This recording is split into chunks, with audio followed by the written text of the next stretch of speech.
Oi, pessoal, boa tarde. Vamos então dar início, ao estudo da nossa primeira doença de parasitologia. Já vimos até aqui, então, todas as características gerais dos parasitos e das parasitoses. Vimos no vídeo anterior, que eu espero que vocês tenham assistido, sobre os protozoários, E o primeiro, então, protozoário que nós vamos estudar é o Trypanosoma cruzi, que é o protozoário causador da doença de Chagas. Então, vamos lá, a doença de Chagas. Provavelmente vocês já devem ter ouvido falar, às vezes algum de vocês deve ter tido na família um parente que tenha doença de Chagas, um avô ou uma avó, Pessoas que vocês conhecem, às vezes podem ter doença de Chagas, às vezes até mesmo alguém na família ou conhecido já morreu devido às complicações da doença de Chagas, doença de Chagas é uma doença que a gente já ouviu falar dela, Não é totalmente desconhecida. O nome correto dela é chamado de tripanossomíase americana ou doença de Chagas. O nome doença de Chagas se deve ao descobridor da doença, o médico pesquisador, o Dr. Carlos Chagas, que foi o primeiro, a fazer a descoberta da doença, e ele fez todo o processo. Ele descobriu a doença, ele descobriu o vetor e ele descobriu o parasito, E ele é um médico brasileiro, então é algo que a gente tem que observar na nossa história de saúde do Brasil, que foi um momento bastante importante, o momento em que ele fez essa descoberta. Bom, então, nós falamos do pesquisador brasileiro, o médico Carlos Chagas, e mais para frente eu trouxe um videozinho para vocês assistirem, Aqui pela gravação não vai dar para vocês ouvirem o áudio, mas eu vou passar o vídeo para vocês separadamente, queria que vocês assistissem também. Ele é bem pequenininho, não é muito grande, fala um pouco sobre a vida, do Carlos Chagas e como foi que ele fez a descoberta. É bastante interessante, bem enriquecedor, eu gostaria que vocês assistissem também, tá bom? Bom, então, a doença de Chagas, ela é uma infecção causada pelo protozoário Trypanosoma cruzi, Como nós vimos, Trypanosoma cruzi, por ser o nome do protozoário, o nome do parasito causador da doença de Chagas, Trypanosoma cruzi é escrito em itálico, E nós podemos também escrever como T. cruzi, O T maiúsculo, pontinho, cruzi, que é uma forma de abreviação também. Ela é transmitida por insetos triatomínhos, que são os seus vetores. Lembram o que é vetores, pessoal? Vetores é aquele pelo meio do qual a parasitose vai ser, então, transmitida. Nós temos como vetores, por exemplo, alguns insetos, alguns mosquitos, e nesse caso nós temos os triatomíneos. O que é isso? O que é um triatomínio? Triatomíneos são alguns artrópodes da família dos barbeiros, que são os principais vetores, então, da doença de Chagas. Mais para frente a gente vai ver um pouquinho sobre eles. Ela vai ter, então, uma transmissão vetorial, se eu tenho a transmissão por um triatomínio, não é o próprio parasito que vai fazer a infecção direta, ele precisa de um vetor, ele precisa de um meio pelo qual ele vai alcançar, o seu hospedeiro, e esse, no caso, o hospedeiro vai ser o homem, que vai ser contaminado pelo Trypanosoma cruzi por meio da picada do triatomínio, Então, ela vai ter uma transmissão vetorial, que é resultante da picada, geralmente em mucosa ocular ou mucosa oral, Vocês já devem ter ouvido falar que esses barbeiros, por exemplo, são muito encontrados em regiões onde a gente tem casas feitas de barro, casas feitas de material de taipa, material de palha, e esses barbeiros costumam se alojar nesses locais, em buracos nas paredes, e eles costumam então fazer picadas à noite, e essa picada geralmente é na região do rosto do paciente. e na região do rosto ele vai procurar principalmente ter acesso a essas mucosas, que é a mucosa ocular ou então a mucosa oral. Por isso ele tem preferência, né, pela região do rosto do paciente. Mas também pode acontecer de picadas em outros locais. Bom, ela tem uma importância epidemiológica também na parte da transfusão de sangue e na parte congênita, porque além de ser transmitida pelo vetor, pelo triatomínio, a doença de Chagas também pode ser transmitida por transfusão de sangue e de forma congênita, né, de mãe para filho. Bom, ela foi descoberta então lá na década de 80, ela de lá para cá, né, tem atingido por volta de 18 a 20 milhões de indivíduos, principalmente na América Latina, sendo que o ponto principal dela é realmente aqui no Brasil. Em 2005, né, dados da OMS trazem para nós que por volta de 16 e 18 milhões de pessoas, né, foram infectadas no mundo pelo T-Cruzi, né, pelo protozoário causador da doença de Chagas. E por volta de 12 a 14 milhões de pessoas estão infectadas na América Latina. Ou seja, ela é uma doença que atinge muito as populações mais pobres. Como a gente conversou no primeiro dia, ela vai ser uma doença que vai ser muito ligada à pobreza. Então, ela é uma doença que também é negligenciada. A maioria das parasitoses, né, são negligenciadas, mas a doença de Chagas, ela é totalmente relacionada a isso. Apesar de que, hoje em dia, né, nós não temos mais apenas só famílias pobres, pessoas de áreas pobres que são contaminadas. A gente tem alguns casos, né, de doença de Chagas que foram transmitidas por outros meios, como, por exemplo, a transfusão de sangue e a transfusão congênita de mãe para filho. E temos também a migração do parasito e do vetor para áreas onde elas não são endêmicas, eles não são naturais daquelas áreas, né? Como, por exemplo, grandes cidades, tem alguns casos, né? Até mesmo casos na Europa, países frios, onde não deveria ter, né? América do Norte, por exemplo, pela imigração de pessoas infectadas, né? E aí, chegando lá, essas pessoas podem fazer uma transfusão de sangue, essa transfusão de sangue ser contaminante para outro. Nós podemos ter também a transmissão congênita ou, no caso, né, alguns outros insetos, que isso já ultimamente já se tem visto, podem se infectar e fazer com que o outro paciente seja infectado ao picar um paciente que já está doente, né? Mas isso é raro ainda, né? A forma mais comum de infecção e a forma mais comum de encontrar a transmissão da doença de Chagas é pela picada do inseto barbeiro, ainda principalmente na área da América Latina e principalmente ainda no Brasil.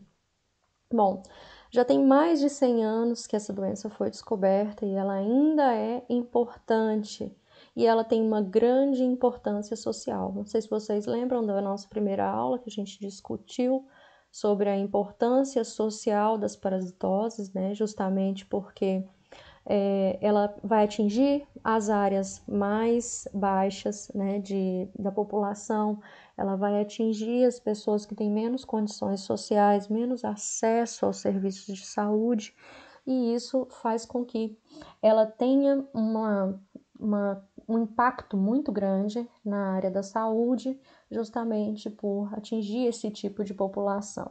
Lembrando também que são doenças, né, em que não há investimento, justamente por ser doenças de pessoas mais pobres, né, que não têm condições de pagar por tratamentos que sejam mais elaborados, por tratamentos que sejam mais caros, por isso não se tem tanto investimento. Bom, no Brasil, a gente tem uma notificação compulsória dos casos agudos, casos que acabaram de acontecer, né, da doença de Chagas, de acordo com a portaria 5 de 21 de fevereiro de 2006 da Secretaria de Vigilância em Saúde do Ministério da Saúde. Vou mostrar aqui para vocês agora, só um pouquinho, vou mostrar para vocês aqui agora como é essa notificação. Esse daqui é uma ficha de notificação que a gente vai encontrar no site do SINAM, Sistema de Informação e Agravos de Notificação. Só digitar isso aqui lá no Google, vocês conseguem encontrar. Coloca lá assim, ficha de investigação de doenças de Chagas. Bom, como que ela funciona, né? Aqui a gente tem a definição do caso suspeito e a definição de um caso confirmado, né? Caso suspeito, paciente que tem febre, né, prolongada há mais de 7 dias e um quadro clínico que seja sugestivo da doença. Vocês vão ver os sintomas direitinho daqui para frente. Bom, dados epidemiológicos que sejam compatíveis também, ou seja, a pessoa precisa residir ou ser visitante em uma área onde ocorre a infestação, né, dos barbeiros, dos triatomíneos, ou ter um antecedente de transfusão sanguínea ou de transplante de órgão. Também ter ingerido, né, algum alimento que seja suspeito de contaminação pelo T-cruzi ou ser um recém-nascido de uma mãe infectada. Isso é a definição de um caso suspeito, ok? Um caso confirmado. Caso confirmado, a gente vai ter um critério laboratorial, ou seja, um exame positivo e com presença ou não de sintomas, ou um exame de sangue positivo com anticorpos do tipo IgM, né, que aparece lá no sangue no nosso exame sorológico, ou então uma outra sorologia para os IgG, né, com alteração na concentração de pelo menos 3 tipos num intervalo de 21 dias, isso em amostras pareadas. Ou seja, o que é isso aqui? Quer dizer que, se o paciente fez um exame parasitológico e a gente conseguiu observar o parasito, né, no sangue do paciente, ele é um caso confirmado. Se ele fez um exame de sangue para IgM ou IgG, né, feito dentro de 21 dias, em amostras seriadas, ou seja, em amostras que ele coletou em dias diferentes, nós também vamos ter um paciente como caso confirmado, tá bom? Outra coisa também, critério epidemiológico, ter um vínculo, né, epidemiológico com os casos em épocas de surto da doença, tá bom? Então, nós temos essas 3 formas, né, o caso suspeito, o caso confirmado, e no caso confirmado, nós temos o laboratorial ou o clínico epidemiológico. Bom, vamos lá. Se a gente tem, então, um caso confirmado, vamos supor, nós vamos, então, fazer uma notificação. De que tipo? Individual ou coletiva? Geralmente, a gente faz individual. Então, vou fazer um xizinho aqui nessa área. Bom, uma agravo da doença, ela já vem escrita o que é, já vem o código do CID-10, então, da doença de Chagas é o B57.1, né? Aqui nós colocamos a data da notificação, o município de onde nós atendemos o paciente, código do IBGE. Esses códigos, eles não são tão importantes assim, porque a maioria das vezes, né, eles fazem a gente faz essa notificação, envia para a Secretaria de Saúde e lá a maioria do pessoal coloca esse código aqui. Mas se você souber, tá ok, tá? Se não souber também pode dar uma pesquisadinha lá no Google, que rapidinho a gente encontra. Isso é de uma forma geral. Bom, a unidade de saúde, se foi notificado, né? Se você atendeu esse paciente em um hospital, se você atendeu esse paciente em um postinho. Data dos primeiros sintomas. Quando foi que ele começou a sentir os sintomas da doença de Chagas? Nome do paciente, data de nascimento, idade, sexo, né? Só marcar. Na verdade, aqui não é marcar, né? Aqui a gente coloca dentro desse quadrinho o número. Por exemplo, qual é a idade desse paciente? Vamos supor que ele tenha 30 anos. Eu coloco 3, o 0, e aí eu venho aqui e marco 4, coloco 4 dentro desse quadrinho aqui. Por quê? Porque aqui eu estou dizendo que, nesse caso, é 30 anos e não dias ou meses. Continuando. Sexo do paciente. Se é uma mulher, eu escrevo um F aqui ou um M. Gestante, eu tenho que dizer em qual período que ela está, da mesma forma eu escrevo o número correspondente dentro desse quadrinho aqui, e a raça, cor do paciente. Lembrando que raça e cor do paciente é o paciente que me informa, não sou eu que vou olhar para o paciente e dizer, você é amarelo, indígena, não, é ele que vai me dizer. Então, isso aqui eu pergunto para o paciente. Se ele me diz que ele é, por exemplo, da cor parda, eu coloco o número 4 aqui dentro. Isso de acordo com o que está aqui no código. Continuando, então, escolaridade, né? Eu preciso dizer tudo isso aqui de forma bem explicadinha. Ou seja, eu pergunto para o meu paciente até que ano que ele estudou, né? E aí, se, por exemplo, ele estudou só até a 4ª série, né? Ele parou na 3ª série. Ah, então ele vai ter estudado da 1ª à 4ª série incompleta do ensino fundamental. Então, é o número 1. Então, aqui nesse quadrinho eu coloco o número 1. Educação superior completa, por exemplo, coloco o número 8 nesse quadrinho aqui, tá? É só ler e fazer a anotação no quadrinho. Número do cartão do SUS, nome da mãe, a unidade de residência, né? Qual é o estado e o município, o distrito, se é algum distrito, né? Se não for cidade, bairro, rua, complemento, tudo isso aqui com relação ao endereço do meu paciente. Dados complementares.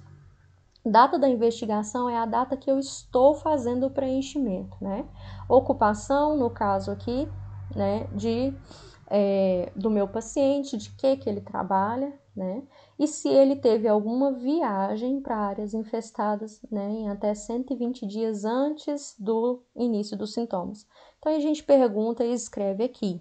Isso é importante para quê? Para que se faça uma investigação epidemiológica para saber mais ou menos de onde foi que esse paciente adquiriu a doença, né? O caso é autóctone, né? Ele é, no caso, um caso que veio de qual cidade, de qual município que ele veio, né? Então, isso é para que a gente possa saber. Então, se tem presença de triatomíneos no domicílio do paciente, isso quando nós temos acesso, né? Ou seja, se tem presença ou vestígio de algum barbeiro, data de encontro dos vestígios, né? Isso principalmente se for em uma unidade básica de saúde, a gente pode pedir, então, um agente comunitário para estar fazendo essa visita e estar observando o local, e aqui a gente coloca a data, né?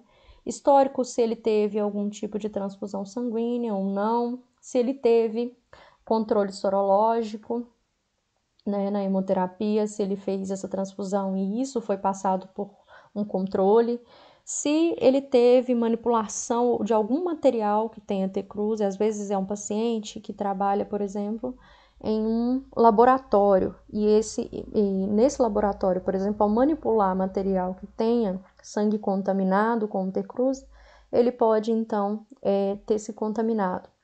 Se é um paciente menor de 9 meses de idade, né, e aqui no caso a mãe tem que ser uma mãe com infecção chagásica positiva, né, a gente tem que pesquisar isso e colocar se sim, não, ou não se aplica. Possibilidade por transmissão via oral, né, também a gente vai colocar aqui se sim ou não. Bom, dados clínicos, os sintomas, né? Vou falar de um por um deles para vocês. Caso o paciente tenha algum desses aqui, por exemplo, vamos supor que ele tem uma febre persistente. Eu vou escrever um aqui. Ele tem, por exemplo, sinais de insuficiência cardíaca congestiva. Eu coloco um aqui. Mas ele não tem febre, então eu coloco o número 2. Então, assim, eu vou, então, fazendo o preenchimento. Exames realizados, isso aqui para parasitológico direto, parasitológico indireto, sorologia, né? E cada um deles eu vou pegar o resultado e vou escrever aqui, né? Eu vou colocar primeiro a data da coleta e depois o resultado que ele deu. Cada um desses eu vou explicar para vocês também, tá? A data da coleta, por exemplo, do exame de sangue, o resultado que foi feito, do exame histopatológico, se ele fez algum tipo de biópsia.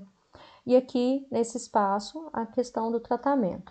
Se depois do exame ter dado positivo, se ele fez algum tipo de tratamento ou não.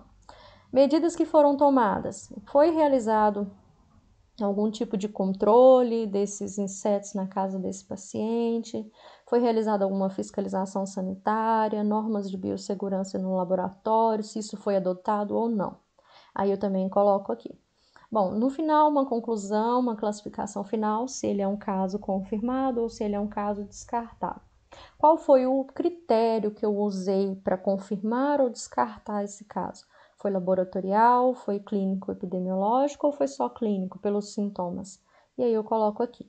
Evolução do caso. Meu paciente continua vivo, ele morreu por causa da doença de Chagas, ele morreu por causa de outra situação, ou eu não sei o que aconteceu com ele. Eu escrevo aqui. Se ele morreu, eu coloco a data do óbito aqui, muito importante. Bom, local provável de fonte da infecção, eu tenho que dizer do que realmente provavelmente foi essa infecção do meu paciente, se foi por transfusão, se foi por picada do inseto, se foi transfusão vertical de mãe para filho, se foi uma infecção acidental ou se foi por oral, né? Se ele se alimentou de algum alimento contaminado. E aí, provável local de infecção, onde foi? Se foi no domicílio, se foi laboratório, outro poderia ser, por exemplo, no trabalho, né, no lazer, em algum outro local. Bom, se o caso ele é autóctone, né, do município de residência, esse autóctone quer dizer se o caso é do próprio município, se ele surgiu lá, se ele é daquele município. E aí eu coloco também, né, qual é o estado e o país. O município, o bairro e a doença, se é, por exemplo, uma doença relacionada ao trabalho ou não. Aqui no finalzinho, eu vou ter, deixa eu descer aqui. Aqui no finalzinho, eu vou ter, então, uma parte para observações, caso eu queira escrever algo que seja importante e não teve como escrever aqui em cima, eu posso descrever nessas linhas. Bom, o investigador aqui é você, no caso, né, o enfermeiro da unidade, que vai estar fazendo, então, essa notificação. Coloca aqui o nome, né, o seu município e a sua unidade, sua função e a sua assinatura, ok? Então, aqui está a nossa ficha de notificação, né, da doença de Chagas. Muito importante vocês observarem isso aqui. Bom, vamos lá, voltando então aqui para o nosso slide. Só um minutinho. Bom, vamos lá.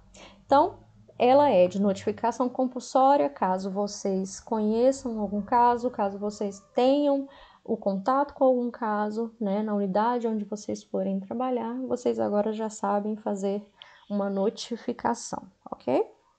Qualquer dúvida, depois vocês me falam. Nesse ponto, tem aqui então um videozinho que eu vou mandar para vocês separado, porque aqui ele não vai conseguir rodar, ele vai rodar, mas vocês não vão conseguir ouvir o som. Mas eu vou mandar ele para vocês separadamente, tá bom? Bom, vamos lá. Trypanosoma cruzi, então, ele é pertencente ao filo Sarcomastigófora, né? Um Pzinho, que é um F, a gente lê como se fosse um F. Subfilo dele é o Mastigófora, família Trypanosomatidae. Aqui, esse AE, eu leio como se fosse apenas o E. Então, fica Trypanosomatidae. E a espécie Trypanosoma cruzi. Então, essa é a classificação geral, né, do nosso parasito da doença de Chagas, de uma forma geral, ok? Filo Sarcomastigófora, subfilo Mastigófora, família Trypanosomatidae e espécie Trypanosoma cruzi, ok? Morfologia. Qual é o tipo de parasito, né? A forma que esse parasito vai ter. Nós vamos ter três formas principais. Primeiro, a amastigota, tripomastigota e epimastigota. Pessoal, essa ordem que eles estão dispostos aqui não quer dizer que primeiro ele vai ser a mastigota, depois ele vai ser tripomastigota, depois vai ser epimastigota. Não, é apenas uma forma de descrever, tá bom? Porque vocês vão ver que eles têm diferenças na hora de fazerem a diferenciação. Primeiro, a mastigota. A mastigota vai ser sempre redondinha, forma esférica, né? E vai medir por volta de 4 micrômetros, né? Isso aqui é bem pequenininho, é como se vocês pegassem os centímetros e diminuíssem muito eles. Esses 4 micrômetros são de circunferência, né, de um modo geral, e ela vai ter uma multiplicação binária simples, ou seja, ela é a forma multiplicativa do nosso parasito, ok? Então, essa é a forma amastigota, todas as vezes falando de doença de Chagas, falando de Trypanosoma cruzi, quando eu ver os redondinhos, né, eu vou sempre falar que aquele é a forma amastigota. Bom, aí depois nós temos a forma tripomastigota, que é essa forma mais alongada, né? E essa forma aqui, ela é encontrada principalmente na corrente sanguínea, tá? E nos dejetos do barbeiro, ou seja, lá no cocôzinho mesmo, né? Do barbeiro. Então, a forma tripomastigota, ela vai ser diferente das outras, porque ela é bastante alongada, ela é bem comprida, e ela tem um núcleo central. Olha só onde fica o núcleo dela aqui. E ela vai ter um cinetoplasto, que fica aqui em cima, ó. Este é o cinetoplasto, certo? Lembra que o cinetoplasto, ele é o quê? Ele vai ser aquela estrutura que vai ajudar o nosso parasito a ter a sua movimentação e ele vai ajudar na forma do parasito, né? Ele vai ajudar o parasito a não se deformar. Então, ele é principal nessa parte. Então, ele vai ter um cinetoplasto bem visível. E aqui no final nós vamos ter um flagelo. Então, o flagelo ele vai iniciar aqui nessa área e ele vai ser comprido. É o que vai diferenciar bastante esse tipo de tripomastigota para epimastigota, tá bom?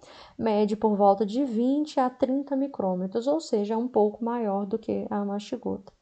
Já a epimastigota é uma forma que a gente chama de intermediária. Por quê? Porque essa forma, às vezes, nós vamos ter a presença da mastigota, da epimastigota e depois da tripomastigota. Mas vocês vão ver que nem sempre vai ser nessa ordem, tá? Ela é encontrada no intestino do barbeiro. Isso aqui é muito importante vocês gravarem. Então, epimastigota eu não tenho no homem, eu vou ter apenas no barbeiro.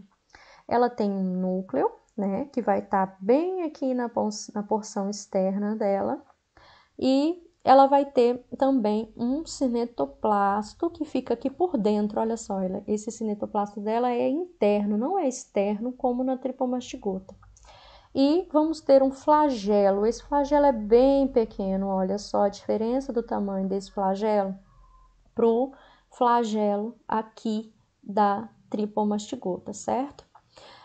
Nós vamos ter uma pequena membrana ondulante que vai ficar nessa região aqui por fora e ele vai medir por volta de 15 até 20 micrômetros, certo? Ou seja, ela é menor do que a tripomastigota. Em ordem de tamanho, a gente tem a mastigota, depois a epimastigota, depois a tripomastigota. Mas isso também não tem muita diferença não, só para vocês terem uma ideia de tamanho, tá? Então aqui, nessa imagem, o que vocês acham que pode ser? É uma epimastigota, uma amastigota ou uma tripomastigota, né? Vamos analisar. Primeiro, ela tem um flagelo grande, olha só o tamanho desse flagelo aqui, certo? E olha só essa estrutura que sai para fora aqui, ó, um cinetoplasto. Então, isso aqui é um tripomastigota, ok? E aqui nós temos a mesma coisa, olha só, um flagelo grande e nós temos um cinetoplasto ondulante aqui, ó. Olha só, nesse fica bem visível, né? Então, aqui também nós temos o quê? Nós temos uma tripomastigota. E nessas imagens aqui, o que a gente consegue ver? A gente tem também tripomastigotas, olha só. Como que eu sei? A diferença maior delas é o tamanho do flagelo e a presença, então, né, aqui do cinetoplasto, ok? Aqui também uma tripomastigota, né, bem fácil de observar. E aqui, nessa imagem, a gente já tem algumas pequenas diferenças. Olha só, essa daqui é uma tripomastigota. Olha só a diferença dela para essas outras, né? O flagelo, olha só o tamanho desse flagelo e o tamanho desse aqui, ele é bem menor, né? Então, aqui eu vou ter uma epimastigota, tá bom? Então, nós temos nessas outras imagens todos tripomastigotas, porque são os mais comuns que a gente vai realmente encontrar no homem.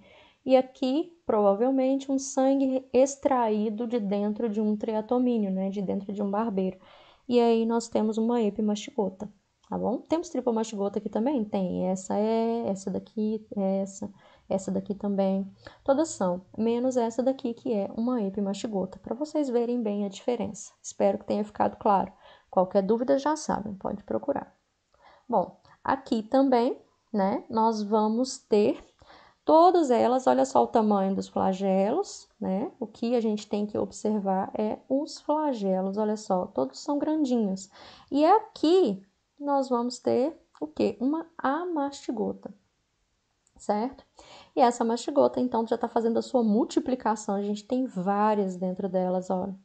E aí, nesse caso, nós temos, então, as presenças das tripomastigotas e uma amastigota, né, aqui nessa região. Ok?